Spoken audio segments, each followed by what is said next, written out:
F1. Red flag. Red flags to slow down. What? The checker flag is waiting. I can see our Chequered Flag podcast being quite spicy. 5 Live's Chequered Flag podcast. Hello and welcome to our preview for the Mexico City Grand Prix. It's Rosanna Tennant with you, joined by former Formula One driver Jolyon Palmer and European sports car champion Alex Brundle. And as we get ready for the second race in this triple header, I think spirits are high when the Formula One community and circus rolls into town in Mexico City. We've got El Dia de los Muertos, the Day of the Dead. The festival vibes are out and about. So it's a pretty feel-good weekend, and Mexico really embraces Formula One, doesn't it, Jolyon? Yeah, it's really cool. I was there for the first time we came back to Mexico in the modern era, 2015, and there were a couple of drivers, Mexican drivers on the grid, and the support they got was like nothing I'd really witnessed certainly for a long time. So much passionate support, always well attended. The whole city, I love Mexico City, is really vibrant, and the racetrack is all right. It's all right. Won't go more than that, but it's fine. Well, over the course of the weekend, perhaps you'll give it a bit more than all right. Alex, the Mexico City itself is situated at serious altitude, so it brings with it its own challenges, not just for the race cars and the drivers, which we will discuss a little bit, but also just for everybody attending the race. It's a real hit to the lungs. When I've been out there going upstairs, get a little bit out of breath, the altitude plays with you a bit. It really does. There's only about 75% of the oxygen in the air that you have around the rest of down at sea level. So you feel it as soon as you start to climb any stairs or go for a run or do anything vaguely physical. Jolyon Palmer is shaking away. his head talking about going for a run at 2,200 metres above sea level.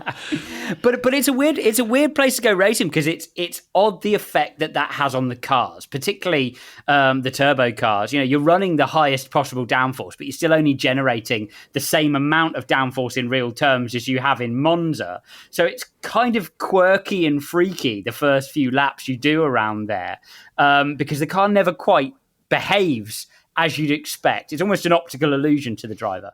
That sort of dominates the weekend. I feel like every time we go to Mexico, there's two talking points. You've just nailed them straight off, Rosanna. Wow, the first one, the passionate crowd. And it is still, I mean, what is this, coming into year 8 of the Mexican Grand Prix? Still, Sergio Perez in a Red Bull will be a talking point. And the passionate crowd is still, they've got so much buzz for it. But then the next thing about Mexico is the altitude. And it's a really weird feeling for the drivers driving around. Nothing ever feels connected. As you said, Alex, the downforce, you crank everything on and there's nothing there still for you. So you end up running kind of less than Monza downforce. Means we get some rocket straight line speeds. And you slide around for the weekend. And that is kind of enjoyable to watch, I guess, for us. Yeah, we're hitting at speeds at like 230 miles an hour. I think Valtteri Bottas holds the record for the circuit in terms of fastest speed clocked. It's an interesting one because we are back to a normal standard weekend as well. We've had 2 sprint weekends on the bounce. Now we have a bit more of a traditional weekend, but we're getting towards the end of the season. So we're going to see the teams running out some test parts and almost preparing themselves for 2024. I think it's a place where you can't really throw too many, certainly aerodynamic test bits at the car because it puts the car into a window where it almost never is anywhere else. You're actually gaining less downforce than the arrival speed that you have because of the air pressure. I mean, I don't like the track there, actually. The first part, I like the final sector. I went in, I thought I was a bit more positive, wasn't I? I thought, am I going a bit negative saying it's fine? In comes Brundle, sledgehammer. I mean, you climb all over the curbs like a mountain goat, don't you? In the middle sector, the final sector's cool with a big change of surface. Yeah, trying to get your Christmas card back. I see what you're doing. Yeah, exactly. They're backpedaling furiously. Backpedaling furiously. Love it. Love the Mexican people and everything to do with Mexico City, but I don't really like the first sector of the track. In any case, throw your test bits in the bin because it's a bit too weird for that. And get your reliability bits out because the turbos and engines are working double time to try to recoup the loss from the lack of oxygen in the air. Well, I'm going to save you. That final part of the track, you do love them, the Forest Sol Stadium, Alex. Yeah, no, I love it going in there. There's a faster than you think. I like a faster than you think corner because I always go in too fast. So it's a faster than you think right-hander, turn 13, that's on the way in, which is my favourite corner on the track. It was Valtteri Bottas who actually put it in the barriers, wasn't it, a few years ago? I think was it in quali? He absolutely ended it out of the final corner. And that's I think probably the section where you can easily crash on there. I think the low downforce means that every corner is pretty skittish. The middle sector is my favourite part of the circuit, bouncing through the curbs, the fastest speed corners on a pretty low speed track in terms of the cornering speeds. But yeah, out of the final corner, you've got a right-hander, and the wall, it's a really nothingy corner. It's a low speed right. You come through the fiddly low speed left-hander, they're really low speed at the Foro Sol baseball stadium, and then bounce through the final right, but the grip level's so low, and then you got to drag it round the final flat out right to the line, and that's where Bottas crashed in the wall. Loads of drivers. Verstappen was that Lance Stroll? I think Lance Stroll binned it off there as well, didn't he? I think. The great and the good have been off there, Rosanna. Yeah. Is your name on that list? No. As I said that, I thought, actually, I'm not even on that one. Oh, well, the Foro Sol Stadium is going to go off because, of course, we've got Sergio Perez, the Mexican driver, on the grid. When he goes through there, it is, I mean, it's just a wave, isn't it? You don't call it a Mexican wave when you're in Mexico City, but the fans go crazy when he goes through. I think they're going to be trying to support him as much as possible, given everything that's going on with his season, and make him feel at home. It's one of the few places where you really look at the crowd because you're going slow enough through that sector, and you kind of get a really good look at them as you go through turn 13, switch back through turn 14. You kind of do the full royal treatment as you turn through there and have a bit of a look at everyone, make sure you've checked all of them, and then head off onto the front straight. But you can hear them as well. You do get, or at least in a sports car, you can hear them. You get a wall of noise as you enter the crowd. Yeah, it's mega, that part of the track. Absolutely love that. We'll talk about Sergio Perez a little bit later on in the pod because, of course, as a home hero, there's a bit of pressure. He was on the podium last time, but hasn't managed to take the win in front of the home crowd. But before we get really stuck into what we can expect this weekend, we need to have a chat about what happened off the back of the US Grand Prix in Austin, Texas. Jolien, you and I were well on our way to Dallas by the time the news came through that the disqualifications of Lewis Hamilton and Charles Leclerc had been brought about. The plank wearing down. Two different teams, two different drivers, obviously. This isn't on purpose, is it? It's a mistake. It's almost part and parcel of a sprint weekend, and also because of this bumpy track that we have at the Circuit of the Americas. Yeah, no one's trying to cheat deliberately, but there is performance in running the car low to the ground. So it's a fine line between running your car low, especially in this generation of car with the ground effect. You run the rear skids very low to the ground. But if you wear the plank by more than 1 millimetre, it's illegal. And that is what happened for Hamilton and for Leclerc on Sunday. Hamilton obviously finished second, was kind of the star of the race, I think, pushing Verstappen all the way. I'm really pleased that he at least managed to complete the race before he was thrown out, because it gave us an edge-of-the-seat finale. But the top three and Leclerc were scrutineered for that department, for the plank wear. At the end of this is basically what Parc Fermé is for. People hear Parc Fermé rules the whole time, and Parc Fermé is where all the cars park at the end of an official session. So your qualifying, your sprints, your race, and the scrutineers can check the car. The FIA officials will check over the car, make sure they're all legal and that no one's cheating. And effectively, Mercedes and Ferrari were, but they were doing it accidentally in Austin because the circuit was so bumpy and there was such limited practice time. This is normally the sort of thing that you might see through a long run on an FP2, that actually your plank wear's a bit high, raise the car up for the crucial sessions, because in practice it doesn't matter. But with 1 hour of practice, bumpy circuit, it was those two that fell foul of the rule. But honestly, there might have been another couple in there that weren't even checked. It was a tough one.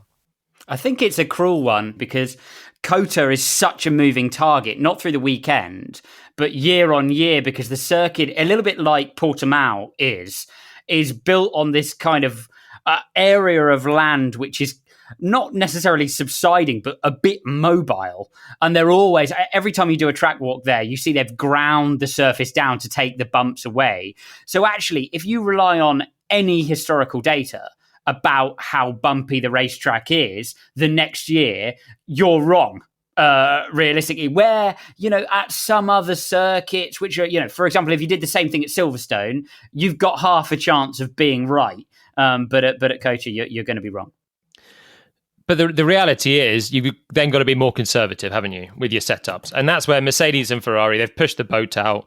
And the FIA were obviously aware that this could be a thing because they did more plank checks than they've done maybe even all year, checking 4 cars for it.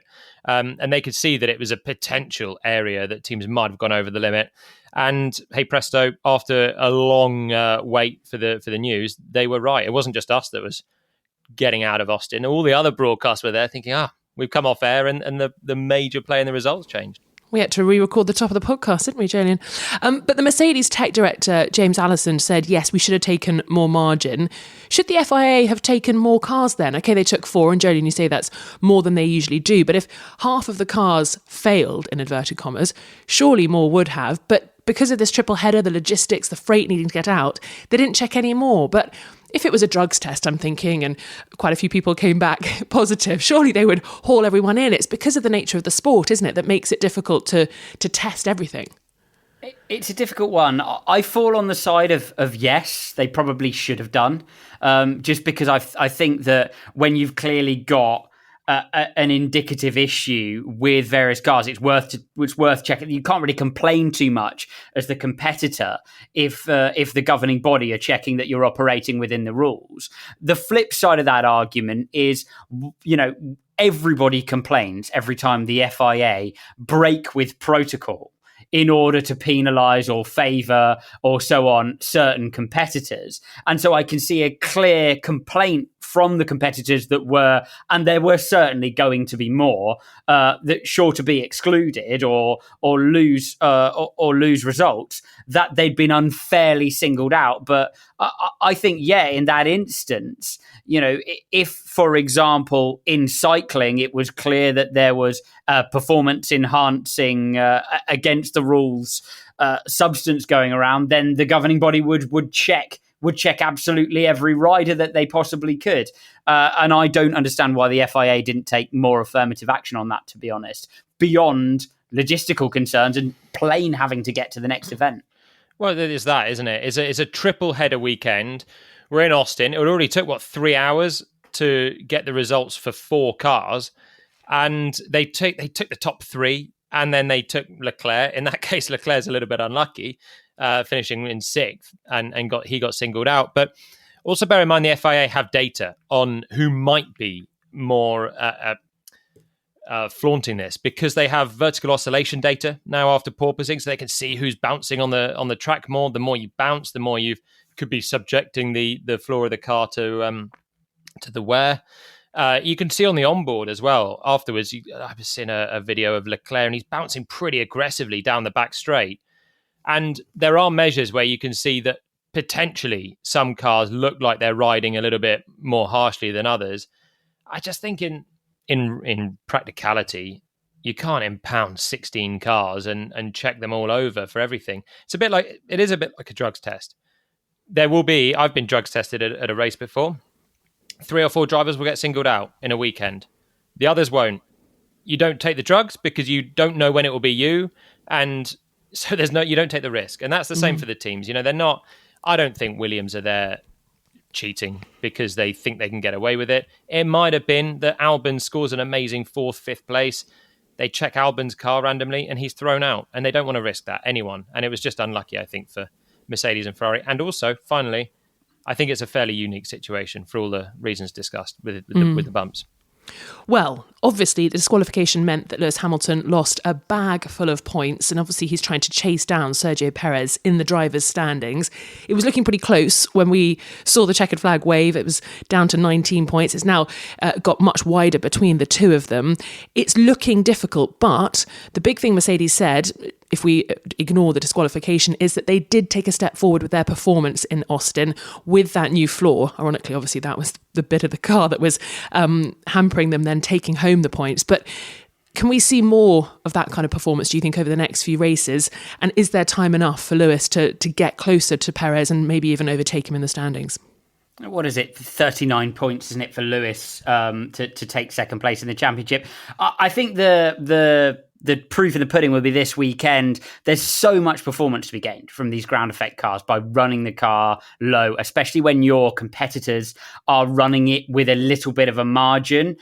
And it's easy to kid yourself and con yourself that you've found something amazing. You found a greater peak of downforce with the floor, only to find that you then can't run it in the window that you want to run it in and lose massive performance as a result. There seem to all be dancing with these floors between a ride height, a broadness of the ride height range where the car functions and works, and the peak of downforce achieved when the car is at its optimum ride height range, and they're all homing in on a nice compromise with it. But so inconclusive for me, but I would say that the amount of performance that you would gain from running just a little bit lower than your competitors, especially at COTA, would negate it being a slam dunk that they've actually gained the level of performance that we saw. Lewis was saying that obviously a 10th in terms of car performance, but a 10th in terms of confidence. So that may propel him a little bit further up the field. How much does that count for things, Jolyon, in a Formula One car? Well, confidence is obviously crucial in any car, that you feel like you can press on the edge of grip. You feel like it's not going to spit you off when you next hit the brakes or you next turn into the corner with high speed. And you could see that with Lewis in COTA. He was pretty comfortably ahead of George from the word go in the weekend. And George, starting the weekend, was less enthusiastic about the upgraded floor, whereas Lewis was always punchy about it. And it looked like it just transformed. It took him into a window where he was much happier. I think it'll be interesting because it is always a circuit that he's been brilliant at. Hamilton's always in contention for a win at COTA. Even last year in the Mercedes, he was leading with a few laps to go. He won the first ever one there. It's probably in contention for his best circuit on the calendar. And there's a few for Lewis to choose from. So this one will be interesting to see if George can pick it up, because the balance of power at Mercedes was actually going more towards Russell before the US Grand Prix, with Hamilton taking himself out in Qatar, qualified behind George there. It was struggling a little bit in some of the more recent races compared to Russell. Blitzed him in the first half of the year, but this floor seems to be a big step for him. And interestingly, they are 9-all when it comes to qualifying performances, so they are level pegging. Let's hear from Lewis Hamilton then as he gets ready for the Mexican Grand Prix this weekend. Lewis, talk to me about the disqualification. How does that feel as a driver when you spent an hour and a half sweating it out in the car and then something like that happens? It's obviously massively disappointing. It's obviously, and I think it's just such a great weekend for the sport. I think in general, just the turnout and everything, and I think it was just a massive negative for every time the sport takes a couple of steps forward. We've got decisions that come in place which then knock us back a couple, and so And what's crazy is that you got they only test 4 cars, 50% of those cars fail, and I've had information from many others that were also illegal, but then they got away with it. So it's just that's messed up, and particularly that race, it's not people are talking about us all chasing to get our ride height lower, but it's the bumpiest circuit that we've done, and so it's actually not that we're just all running too low. It's just that it's so bumpy. Some cars are able to cope with ride better than, for example, the Red Bulls are very good at ride. So anyways. It was such a positive weekend, though, for the team. Are you confident of bringing that to the track in Mexico? It's a much different circuit, but fingers crossed. I'm hoping that we're going to be okay this weekend, but difficult to say. We were not far off. We were not far off last year. And we got second, so I'm hoping that we can. And, George had an amazing lap in qualifying, but didn't finish it. But probably would have been a lot closer to the Red Bulls. So I'm hoping we're close to fighting this weekend. That was Lewis Hamilton. After the break, we'll talk about the 3-time world champion Max Verstappen and his teammate Sergio Perez racing in front of the home crowd this weekend. Mercedes may have made a step on in terms of their performance, but the man still to beat in the RB19 is Max Verstappen. And he started from a little further back in Austin, P6 on the grid, but still managed to take the win come Sunday afternoon. He is the one that we're all watching this weekend in Mexico, or am I getting it wrong? I think you're getting it right. I think he's the one. I think he's the one to watch I mean, even you look back at Cota, not everything went great for him. Mercedes looked stronger, but procrastinated over the two-stop, notwithstanding eventually being excluded from the race. McLaren fought valiantly with Lando, but still didn't quite have the pace. I think the combination of all of the elements in general is still there for Verstappen, and we're still, grabbing onto those little nuggets where somebody beats him at one stage of the weekend, but they seem to come through. And there's enough slack in the system, isn't there? Either with having more speed than everyone else, or a slightly better pit strategy than everyone else, or a little bit better racecraft. Add all of those things up, and there's just so much tolerance in his margin of victory that he can afford to lose an element of the trifecta. Yeah, and the confidence. I think sort of we've been speaking about, haven't we, that other drivers just think, oh, he's in my mirrors, he's coming through. So making it a little bit easier for him even still, Jolyon. Yeah, I think it's his pace and his talent that's earned that respect from everyone else, hasn't it? He's from sixth. It was a good race, wasn't it? He didn't charge through as quick as anyone thought in Austin, but still managed to get there. The thing for me is, Max is I think is the best driver out there at the moment. He's absolutely smashing it. He made a rare error going an inch over the track limits on Friday, which set up a good race. Without that, if he starts on pole, then he's probably managing the race a little bit like he did in Qatar. But then the reliability of the Red Bull, bulletproof. Although he did have issues with his brakes. There was the jeopardy come Sunday afternoon. Okay, but he got to the end. Yeah. And he had an issue in Qatar. I can't remember what it was either, but he was hobbling to the end, and he's had a few that they managed to the end of the race, but he was definitely flustered at the end of the US Grand Prix. But the car's not broken down on him in race trim this year, which coming into round 19 is staggering. And it is testament to modern reliability, but also the strategy. Red Bull's strategy is pretty much always nailed on, and Cota was no exception. That's what I'm kind of saying, though, is that even if you glaze a set of brakes and put them in, there's still so much slack in their ability to run the car and Max Verstappen's ability to drive it, that something could go fundamentally wrong. I mean, for any other of the competitors in the field, that braking issue would have put them out of the points from a contending position. For Max Verstappen, he still wins, but only just instead of by 20 seconds. Yeah, 2 seconds or so, wasn't it? It was actually quite exciting. But in terms of brakes and reliability this weekend in Mexico, obviously we've spoken about the altitude. That puts a little bit of pressure on the brakes. Is this a recurring issue, or do you think that was just a one-off Sunday afternoon blip? Reliability is tough in Mexico for the aforementioned altitude. You don't get cooling over anything. The brakes, the engine, the turbos are all working really hard. Reliability is one of the hardest races, and so it may yet test an unbreakable car so far in this season. I remember Daniel Ricciardo he was on pole in 2019, wasn't he? In his 2018, his last year with Red Bull, and had a car failure from, I don't know if I think he'd already lost the lead, but from right up the sharp end, it happened to. Jolyon Palmer. Yeah, just sprinkling the jeopardy over it. With a little touch of jeopardy. Let's hear from Max Verstappen then and see if he's feeling that jeopardy that Jolyon's talking about. We've seen a stronger Mercedes in recent races. Are they starting to become a real threat to you? And do you think they'll be there in 2024 fighting with you?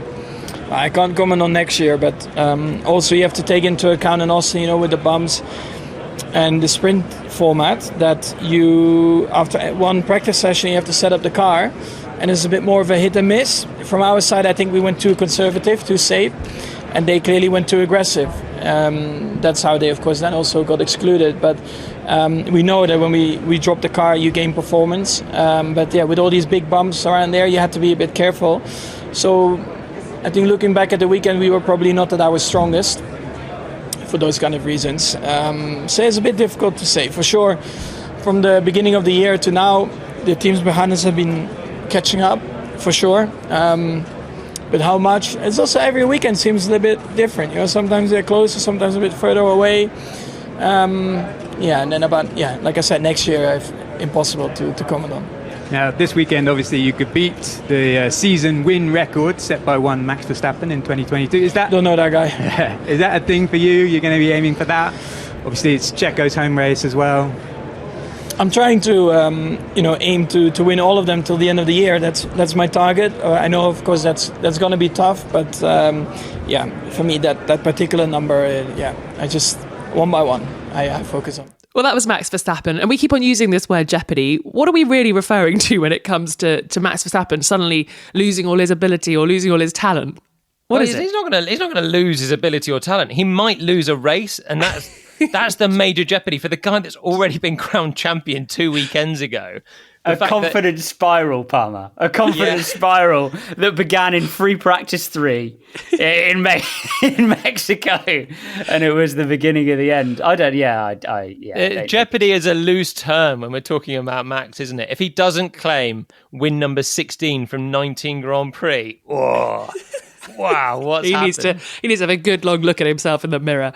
To be fair, though, with how he responded to getting caught out in Kota, about how he responded to being caught at the end of the Grand Prix in Kota, he still really cares about it, doesn't he? Oh, he does. He's pushing for the numbers. So do we.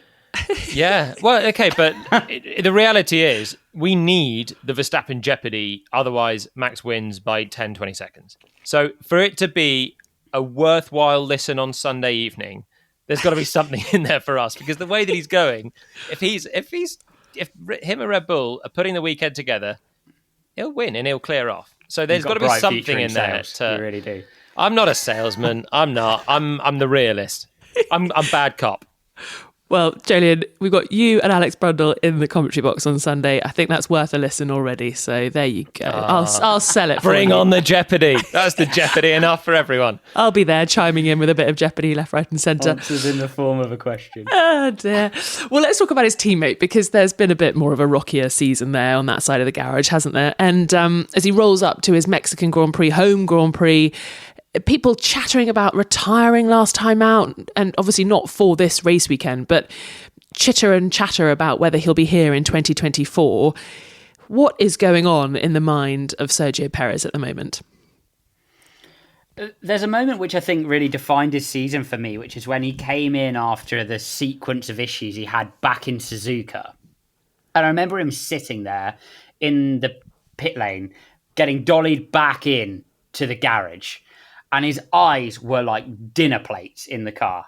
And there's only one time, there's only one driver that a sequence of drivers that I've ever seen that kind of effect from. And that's very young drivers after their first ever run somewhere scary. It was the kind of rabbit in the headlights look.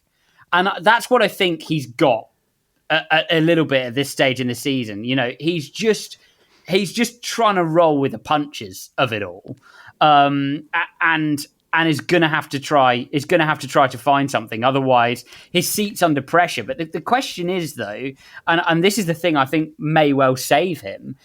From who? From who? Who would you actually put in it? That's the big question, and that is why he will be here next year in the Red Bull. I think that's pretty much now confirmed by Christian Horner. I think for me, the last US Grand Prix before Austin was Miami. And at that point, Checo was right there with Max for the lead of the championship, was on pole after Verstappen had a reliability issue on Saturday. And then Verstappen came through from 9th on the grid, really comfortably beat him. And then from that point of view, then Perez has to try and up his game for the next race. The next race was Monaco, and he goes and shoves it in the wall right at the start of Q1. Lose a heap of points in Monaco, and that started a big vicious cycle really for him. And it spiraled so far to the point that I think he's not coming second in the championship if Hamilton hadn't have been disqualified in Austin. That has been a huge second chance for him to get that now. 39 points, 4 races to go. He can shed points every weekend to Hamilton. It will be very, very underwhelming if he clings on by doing that. And he will be hoping, he won't be thinking about that. He'll be thinking of trying to get on the podium and who knows, maybe win a race, and especially this weekend. But I do just think he's every weekend seems to be spiraling worse and worse. Austin was fine. It was a nothing weekend for Checo on a weekend that Red Bull didn't cruise clear of the field. But it was just that end of that first third of the season when Max started dominating, that puts pressure on your teammate. You then start looking at the other side of the garage thinking, how can I match this guy? You sometimes start changing what you're doing, or you change your setup, or you start scratching your head, and that just causes this vicious cycle. And then the pressure comes on and it gets even worse. And he really, really needs a reset. The long and short of it is he'll probably be here next year because, I mean, like Daniel Ricciardo didn't have a great weekend last time out. Liam Lawson looked quite good, isn't in the car at the moment for next year either. So there's no one obvious to replace him. Yeah, he needs a reset, and if it comes this weekend, all the better for him in front of his home crowd. Right, let's hear from Checo Perez. It's the weekend that you want to be perfect, the weekend that you want to maximize your result, and if there's one particularly Grand Prix that you want to win is your home Grand Prix. How difficult is it for you to cut out all of the noise and focus on the job in hand? I think once I'm in the car, it's a lot easier. It's very easy. It comes natural. But when you are out of the car, when you are with or even in the paddock, you see the attention is very different. A lot of eyes on you, and a lot of support from all the crowd. You finished on the podium for the last 2 years. Have you dared to dream about the reception you'd get in the Forest Sol if you won your home race? I mean, it will be insane. That will be my biggest dream, to achieve that this weekend. Now full focus on tomorrow, the practice, and try to get a perfect weekend here. And are you happy with the car? Just talk us through Austin. Do you feel you're coming here happier than you've been in the last few races? Yeah, definitely. We made a lot of progress. Unfortunately, we didn't really get to show the full potential we had. With the sprint event, we end up taking the wrong direction with the car. Like a lot of people did. Even Mercedes, Ferrari, it's what happens in those sort of events. So we end up just taking the wrong direction with it, and I believe that we made some really good progress. So it'll be a busy weekend for Checo Perez, and I always get a little bit worried when these home Grand Prix almost take over a driver's preparation. He'll be at every single PR event going in Mexico City this weekend. We don't want to have another Daniel Ricciardo moment in Australia. Do you remember that? His home Grand Prix sets off, hits a gutter or little drain cover on at the start, and it's all over before it's begun. For Checo, you said he needs a reset, Joe, and also he's been talking about going back to the factory, and he's had a really good chat with his engineers and worked out that he was going, or rather we, as he said, we were going in the wrong setup direction. So I think to your point that he's seen what Max is doing and he's sort of thinking, we need to shuffle the cards here. So 4 races left to go. Obviously with a sprint weekend in Interlagos as well, that's enough for him to sort of settle himself back down and prepare himself for a 2024 campaign, sort of being right there from the off, do you think? Yeah, the expectations have reset, aren't they? Dramatically, from being the only guy that could challenge Max to being canny, limp home in second place in the best car in the field.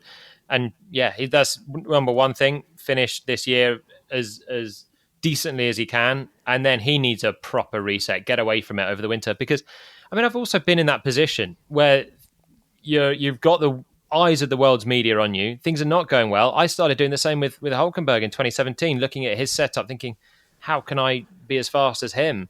And you start, it's not a very good place to be when you're starting to look at the other side of the garage as much as you're looking at yourself. And the pressure comes on, and the press start talking, the pressure comes up. A lot of the fans are on your back as well because they don't think you should be in that seat. And he just needs to get away from it. And he's got to just ride out these last 4 races, show something that gives Christian Horner, the Red Bull bosses, a bit of a boost for his prospects heading into next year. Show something, and then come back next year and just... He's an experienced guy. He should be able to try and just be sort of steady Eddie to Verstappen, but don't try and beat Max. Basically, he's not as good, and just be the steady guy that can pick up points when something goes wrong for Max. Yeah. So if we look a little bit further around the grid, further down the grid, anyone you guys have got your eyes on this weekend who might be able to spring a surprise and maybe launch onto the podium? Were you looking at McLaren, Ferrari and maybe even Aston Martin after a pretty torrid weekend in COTA, even though Lance Stroll did come home in the points eventually? Well, it's a circuit that doesn't punish the drag effect. So you might look at sort of, again, a Mercedes or an Aston Martin, but just, coming back to Chequered, I think that it's going to have to be, if Ricciardo has any designs at all on that seat, it needs to be a pretty special sequence of Grand Prix for Daniel Ricciardo, doesn't it? I don't think that is necessarily enough time for him to be for him to make enough of an impression to try to snatch that seat away. You can't discount McLaren at this circuit either. I think they'll be very, very strong, purely because you're looking at a car, even though they're operating at a very low level of total downforce because of the ambient. You're looking at a car that generates a great peak of downforce, along with that Mercedes engine, which works really well in pretty much all conditions, but especially with a little bit less cooling. So I think that the McLaren, thinking it through, would probably be the car that I would tip to be special again this weekend, alongside the Red Bull, which always just has pure efficiency. I'd go Mercedes. I think Mercedes have got a great chance to get close towards Red Bull this weekend. McLaren on paper, they are very good in the high-speed corners, and there is no high-speed corners in Mexico. So the paper is sketchy for them, but then again, it is a really high downforce circuit, so maybe it will work, and that's, I guess, your logic there. Yeah, it's the peak of downforce they generate at a circuit like Silverstone is the peak of downforce that you'd expect them to generate, albeit at a lower total downforce level in Mexico. Yeah, the corner speeds are much lower, though, so the whole car's attitude works differently. We'll see about McLaren. I'm sure they'll be there or thereabouts. The other, I think Daniel Ricciardo, yeah. I want to see what he can do. He had damage in the US Grand Prix. We didn't realise it at the time, but that was costing him performance. And Tsunoda did really well in Austin. Fastest lap, got some good points. There's a little scrap going on for those bottom places in the Constructors' Championship. So I think I'm sort of keeping an eye on that as well. You're going to be keeping an eye on everything, aren't you? It's our job. Yeah. Yep. You'll be talking us through it, which is exactly what we're after. Oh, well, that is about all we've got time for on the podcast in the lead up to the Mexico City Grand Prix. Big thanks to Alex Brundle and Jolyon Palmer. They'll be talking you through it because we'll have live commentary of every session this weekend across the 5 Live network, plus all the usual reaction and analysis on the Chequered Flag podcast. Sunday's race gets underway at 8 o'clock in the evening, and you can listen to full commentary on BBC Radio 5 Live. From 3 of us, it is adios. We will talk to you over the course of the weekend. This has been an IMG production for BBC Radio 5 Live.